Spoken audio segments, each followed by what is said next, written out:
I'm tired. It has been 346 days of owning a YouTube channel. That's kind of weird, but it's been kind of fun.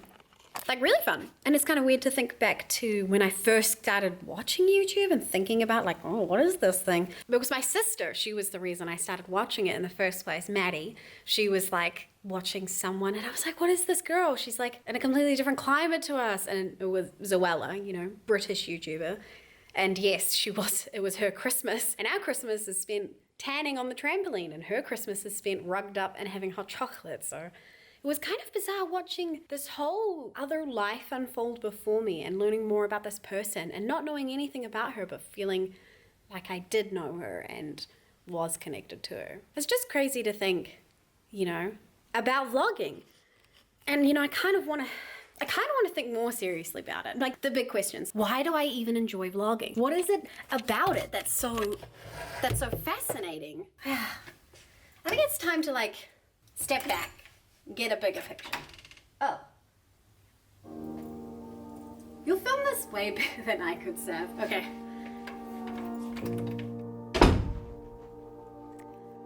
Hello. Welcome to the Digital Fireplace. I'm your host, Rebecca. And today, we're going to be talking about the practice of vlogging as part of a 4-part series to answer the question, how can the practice of vlogging contribute to an understanding of the presentation of self in contemporary oral history making? So, what is this vlogging business and why have I been doing it for 12 months? The definition of vlogging really depends on who you ask. A vlog comes from the term, according to Urban Dictionary at least, blog. So a blog was something that people could reflect and talk about their life in a written form, and that also came from the term weblog. So weblog, blog, and then we have the vlog, the videoed blog. Now, that's all well and good, but what does that actually look like? Clifford Geertz was an anthropologist that had the belief that to truly understand a culture and become part of it, you must fully immerse in it. I'm going to drop a video in the description down below that will go into further details of this, but essentially it kind of talks about Clifford Geertz's time in Bali when he became part of a culture in the moment that he ran away from the police with all the locals after being caught in an illegal cockfighting match. Because Geertz acted as the local populace did in those moments, he could make his observations as a participant rather than as an outsider looking in on the culture. And by doing this, he could start using his method of thick description to truly reveal and write down these deeper nuances of the culture. For example, if someone asked me what it was like to live in New Zealand, I could thinly describe it. I could say, yeah, it's kind of chill, you know, it's just sunny skies, beaches, woo, it's cool. Or I could take a second and actually thickly describe it as someone within the culture. I could describe how, yes, there's beautiful, open, empty landscapes, but it kind of makes you feel a little alone, and how it's a great place because women got the vote in this country before any other country. And yet women are also told in this country to harden up, to be tough, to be stronger, and quietly suffer. And, you know, it's not like I haven't seen that suffering. I've seen it within my own family and friends. So, yeah, wearing a greenstone is a representation of New Zealand. It's your strength. You know, it's the strength to carry on and be tough and to just get on with it. You know? That's how you could thickly describe something. So if we take that example of thick description and apply it to the Urban Dictionary definition that a vlog is a video material blog, we only really get the sum total of what the practice really is. What we don't get is the nuances, that deeper understanding of what it is to be a vlogger and do the vlogging practice.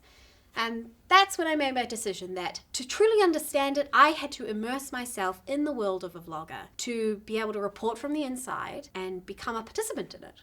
And this is where my research methods for the project came in. That of ethnography, the study of people and culture, and autoethnography, the study of the researcher's self to better understand a people and a culture. By putting myself in the narrative world of a vlogger, I could better and more thickly describe what it is to be doing this practice. And in all honesty, it kind of started out a little weird. It was hard to get used to. I didn't know what to put into these clips or to take out of the clips that I was filming. It was like learning a dance between the steps of guerrilla techniques, the steps of personal safety. Do you show the outside of your house? Do you not? It was kind of bizarre. To understand my experience better, I thought, wouldn't it be interesting to interview some New Zealand creators? And I did. I found 3 amazing people to be interviewed for this. I've had to keep their identity secret for their own safety, but they had some really interesting things to say about the vlogging practice. It's a weird concept, I guess. A way that I would describe it is kind of like showing, like, say you have a family member on the other side of the world who you don't see often, but you still want to be in touch with, so you take them around what you're doing, or where you live, or whatever your activities are, and kind of just having a normal conversation with them, but also having the ability to edit in and out what you do and don't want them to see. But instead of it being a family member, you have no idea who's watching.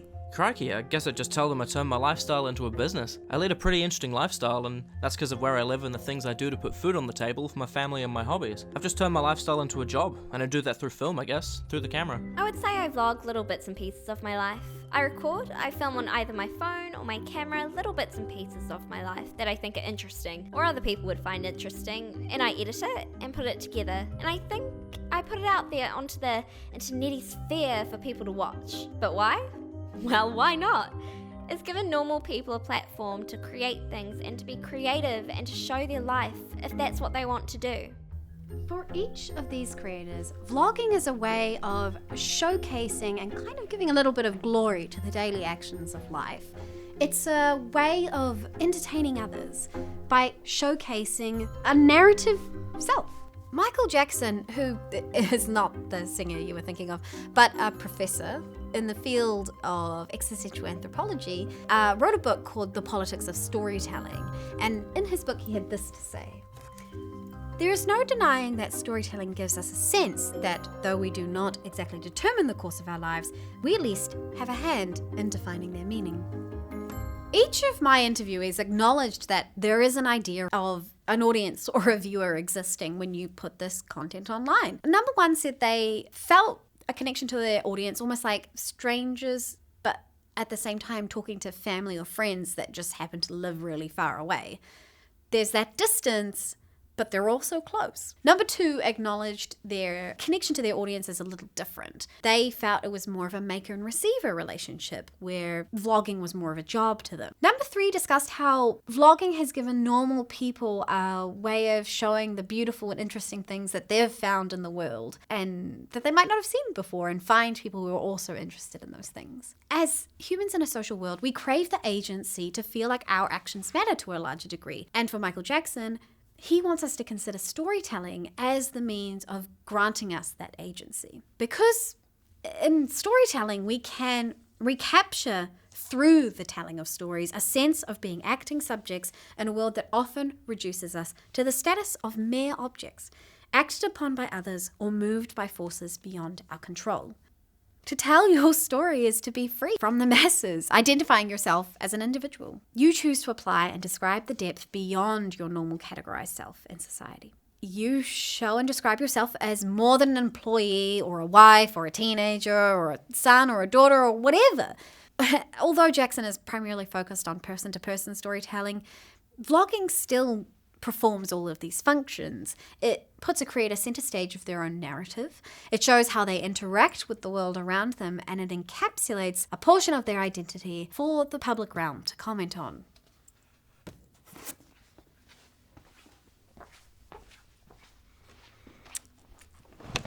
Someone very interested in the public realm on YouTube is Kevin Aloka, who happens to be the head of culture and trends at the YouTube headquarters. In this book, Videocracy, How YouTube is Changing the World with Double Rainbow Singing Foxes and Other Trends We Can't Stop Watching, Aloka talks about the wonder of this new realm of web video and its capacity to connect the audience and creator through storytelling. He describes this connection as a parasocial relationship, which is a personal but ultimately artificial connection between people.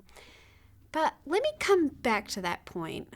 Aloka, in the book explains that in 2017 alone, over 40,000 videos per day were put on YouTube titled vlog or had some connection to vlogging. And that's just a staggering number to me, considering the fact that, you know, a vlog is just watching someone live their day, and there's 40,000 of these put online?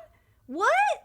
It's kind of crazy. But then if you think about it, we as a society or culture have already been doing this for a while. Consider channels like E! or MTV. They have already been utilizing celebrities and kind of showing them walking around following Kardashians for a day. But the difference between these two kinds of filmmaking or content is the status of celebrity that has been applied to these people on E! or MTV. They already have that status that they're different, they're a little bit extra, they're out of our reach. What vlogging in the YouTube platform does is it allows us to see people who are just like us, just living out their day, and realize that anything is really within reach. There's no pedestal these people have been put on. They're on the same level and they're just like us. And it justified to many individuals that their stories and lives mattered. Aloka said the power of YouTube and the power of vlog that slowly came with time was all due to the audience that came along with it. It was all about their engagement level.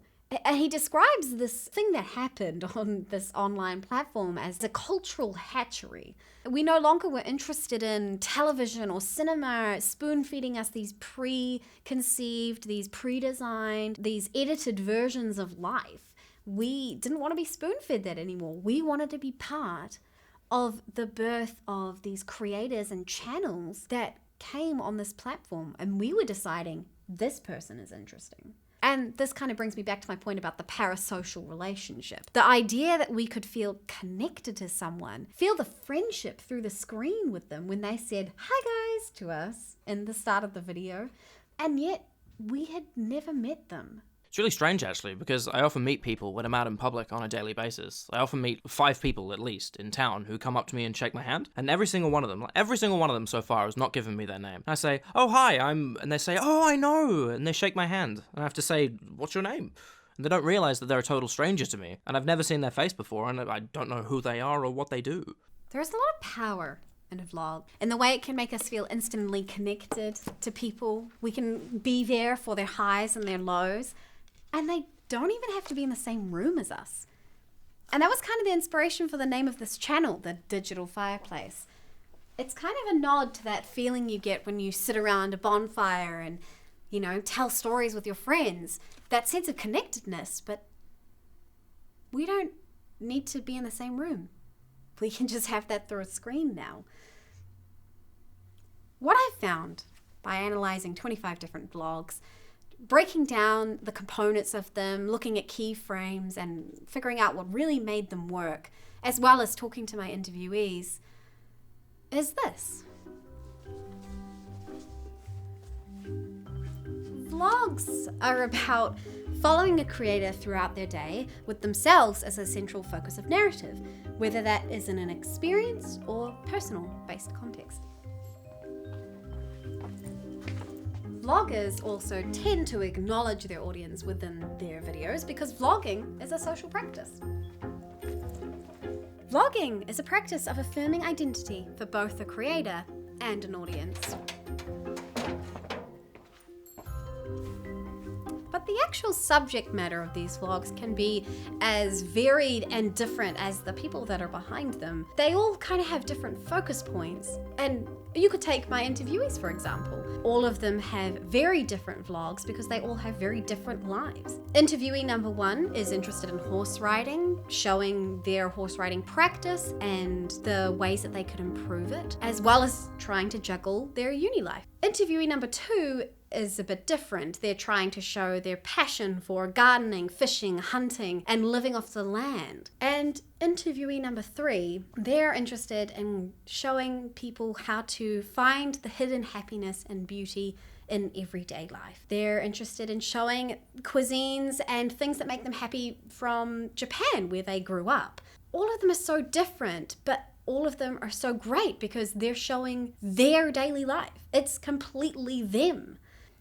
Interviewee number 1 did say something sort of interesting when we were talking about the practice. It's definitely not an accurate representation of who I actually am. Like, if you were to meet me in real life, it's very much an edited version of me. And with that in mind, what does it mean to be presenting yourself online in this way? What does it mean to be both front and backstage of that lens? Is the person behind the camera real? Is the person on the screen real? I guess you'll have to find out in the next video. Hey guys, that's cut. We're done here. It's cool. You can shut it down. Shut it all down. I'm gonna sleep for like 10 years now. That's nice. Hi all, thanks for watching this video of the practice of vlogging. If you've enjoyed it so far, I would really like it if you could, hit that like button below and hit subscribe if you haven't already. And especially leave a comment. This is my marked master's material I am producing right now. I would really appreciate it for my examiners to see that I am a cool person and other people think this is worth it.